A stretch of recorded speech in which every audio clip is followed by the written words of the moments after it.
నమస్తే, welcome to our channel. నేను మీ పద్మావతి. ఈరోజు మనతో పాటు ప్రముఖ ఆధ్యాత్మికవేత్త మరియు వాస్తు జ్యోతిష్య పండితులు శేషగిరిరావు గారు ఉన్నారు. మరి ఆయనతో మాట్లాడి మరిన్ని విషయాలు తెలుసుకుందాం. మీరు కూడా చూసేయండి. నమస్కారం గురువుగారు. గురువుగారు, వాసవి కన్యకాదేవి ఆత్మార్పణ దినోత్సవం అనేది ఒకటి ఉంది. అయితే దీని గురించి చాలా తక్కువ మందికి మాత్రమే తెలుసు, ఇలాంటిది కూడా ఒకటి ఉంది అని అనేసి. మరి ఈ రోజున మనం ఏ విధంగా ఈమెను పూజించడం ద్వారా మనకి మంచి ఫలితాలు దొరుకుతాయి అంటారు? తప్పకుండా. అయితే ఇక్కడ వాసవి కన్యక పరమేశ్వరి అనుకోండి, లేదా కన్యా కుమారి అనుకోండి, ఇలా రకరకాల పేర్లు ఉన్నాయి. మామూలుగా అయితే వాసవి కన్యక కానీ ఎక్కువ మందికి సుపరిచితం. సో వాసవి దేవిగా ఈవిడ్ని ఆరాధించడం కూడా ముఖ్యంగా కొన్ని కులాల వాళ్ళైతే మరీ ఎక్కువగా చేయటం అనేది కూడా ఉంటుంది. అలాగే సాధారణంగా మనకి ఏంటంటే పాలకులలో చాలా విశిష్టమైన దేవాలయం వాసవి కన్యకాది ఉంది. తర్వాత పెనుగొండలో కూడా ఉన్నట్టుగా చెల్లుస్తుంది.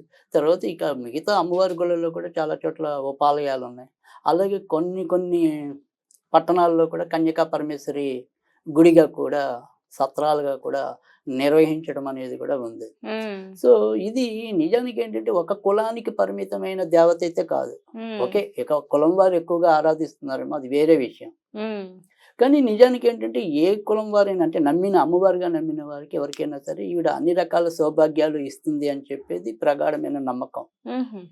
సో ఇక్కడ ఈవిడ వాసవి దేవిని మనం ఏ రకంగా ఆరాధించాలి, అసలు ఆవిడ ఏంటి అనేది కనుక చూసినట్టయితే కనుక ఈవిడ కూడా అమ్మవారి అంశంలో ఒక అంశగా మనం చెప్పాలి. తర్వాత రెండోది వచ్చేప్పటికి ఏంటంటే ఈ శక్తి ఏదైతే ఉందో నిజానికైతే కనుక వైశాఖ శుక్ల దశమి నాడు ఆవిడ ఆవిర్భవించింది పునర్వసు నక్షత్రంలో. సో మామూలుగా అయితే జయంతి అంటాం, లేదా ఆవిర్భావ దినోత్సవం అంటాం కదా, అది వైశాఖ మాసంలో వస్తుంది మామూలుగా వాసవిది.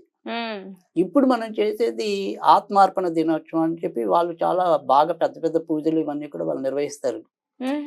సో ఈ రోజు మనం చేయవలసింది ఏంటి అంటే కనుక, ఒకటి ఇది 30వ తారీఖు సాయంకాలం కూడా చేసేవాళ్ళు కొంతమంది ఉన్నారు. 31, ఎందుకంటే ఇది ఆవిడ ఆత్మార్పణ దినోత్సవం అనేది ఏంటంటే ఈ మాఘ శుక్ల విధి అన్నమాట. సో విధి అనేది ముందు రోజు అంటే 30వ తారీఖు సాయంకాలం నుంచి ఉంది. సో అందుకని కొంతమంది దానికి ప్రత్యేకంగా 6:30 నుంచి సమయాన్ని నిర్ణయించారు వీళ్ళు. సో 6:30 నుంచి కూడా కొన్ని చోట్ల కొన్ని ఆలయాల్లో వీడికి పూజలు చేయటం అనేది ఉంటుంది.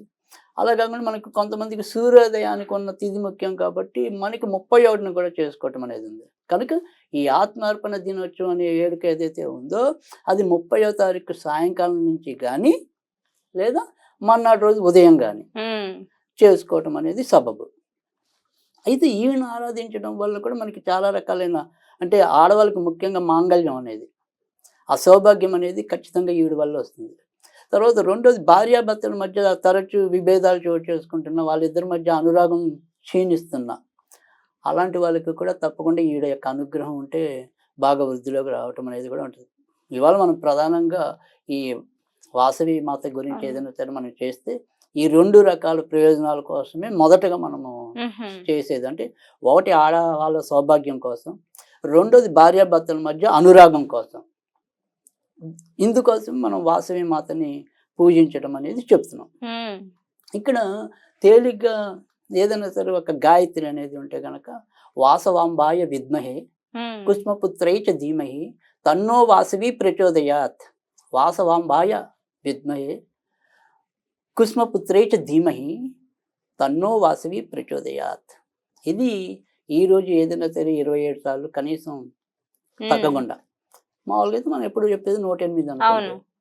సో కనీసంలో కనీసం 27 సార్లు చదివి ఇక్కడ మనం ఏం చేయాలి అంటే కనుక ఈ వాసవిదేవికి ఎరుపు ఒత్తులేసి 6 ఎరుపు ఒత్తులేసి దీపం పెట్టాలి.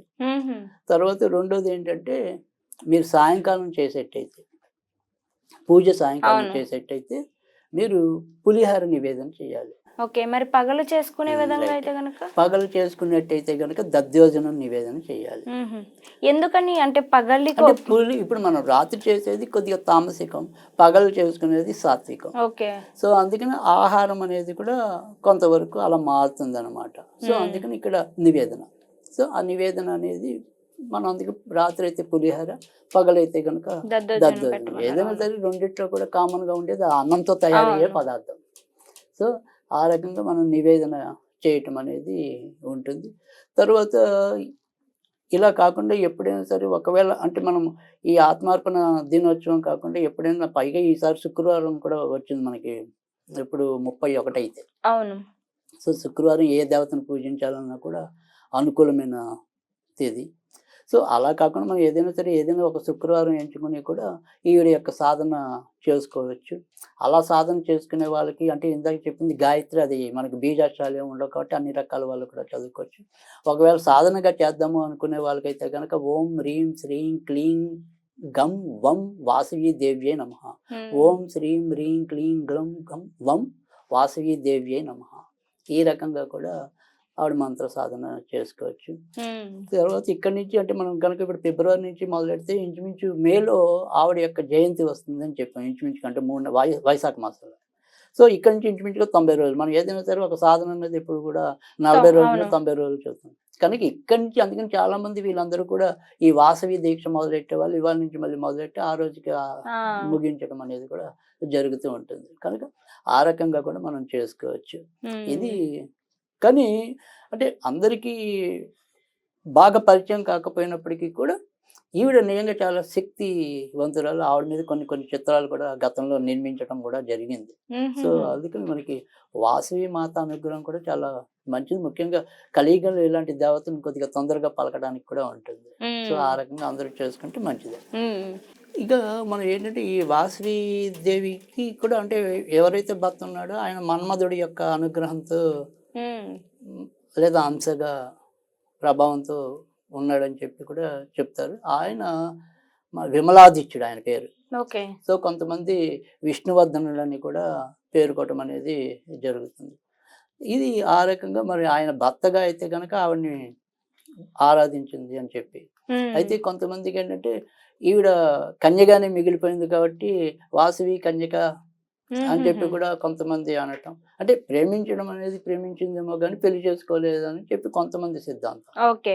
సో ఏదైనప్పటికీ కూడా ఆమె కొద్దిగా మనసు చెల్లించడం అనుకోండి, లేదా నియంగానే భర్త అనుకోండి, ఆయన మాత్రం విక్రమం అది విమలాదిత్యుడు. లేదా ఆయన పేరు విష్ణువర్ధనుడు అనేది కూడా చెప్పడం అనేది ఈవిడ చరిత్రలో మనకి తెలుస్తాం అనేది కూడా ఉంటుంది.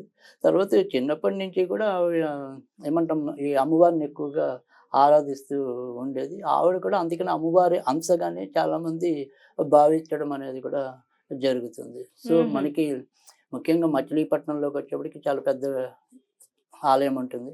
వాసవి కన్యకా పరమేశ్వరి ఆలయం అని చెప్పి కానీ, లేదా సత్రాలు కూడా ఉన్నాయి వాళ్ళకి. తర్వాత మళ్ళీ మనం ఇందాక చెప్పుకున్నాం పాలకొల్లులో కూడా చాలా విశిష్టమైన దేవాలయం ఈవిడది ఉంది. సో పెనుగొండలో కూడా ఉంది. ఇలా అనేక చోట్ల మీకు ఇప్పటికి కూడా ఇంకా బోలెని చోట్ల ఈవిడ యొక్క ఆలయాలు నిర్మితం అవుతున్నాయి కూడా. సో అందుకని వాసవిని మనం అంత తేలిగ్గా తీసేయగలిగిన శక్తి కాదు.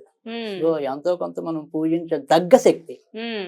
సో అందుకని మనకి ఎవరికి వీలున్నట్టు బట్టి వాళ్ళు ఎప్పుడు కూడా ఈ దేవతని ఆరాధించవచ్చు. సో మనకి ఎలాగైతే ఇప్పుడు మనం ఏమంటాం ఇలా ప్రత్యక్ష దేవతలు కాకపోయినా మనకి తెలంగాణ కొన్ని ప్రదేశాల్లో ఈ గ్రామ దేవతలను అనేక మందిని చూస్తూ ఉంటాం. పోచమ్మ తల్లని, మైసమ్మ తల్లని ఇలా ఎలాగైతే చూస్తామో వాళ్ళతో పోలిస్తే ఇంకా వాసవి అనేది కొంత ఒక మెట్టు పైనే ఉంటుందని కూడా మనం చెప్పొచ్చు. కనుక వీళ్ళందరూ కూడా దేవతా అంశలే. నిజానికి విశాఖలో కనకమహాలక్ష్మి ఉందనుకోండి, ఆవిడ కూడా ప్రత్యక్షంగా ఏమీ ఏ దేవత కాదు, కానీ ఆ దేవతా అంశాలతో జన్మించిన వాళ్ళు. అందుకని వాళ్ళు ఎప్పుడు కూడా మనకి ఒక రకమైన మహిమలు ప్రదర్శించగలుగుతారు. సో అలా మన యొక్క సౌభాగ్యాలకి, భార్యాభర్తల అనురాగాలకి తప్పకుండా ఈ దేవి ఎంతైనా సరే సహకరిస్తుంది, మనకి అనుగ్రహాన్ని ఇస్తుంది అని చెప్పడంలో ఎలాంటి సందేహం లేదు. నిజంగా గురుగారు చాలా చక్కగా ప్రతి ఒక్కరికి కూడా ఈసారి ఈ పూజని ఆచరిస్తారని నేను కూడా అనుకుంటున్నాను. అండ్ మీకు కూడా థ్యాంక్ యూ సో మచ్ గురుగారు.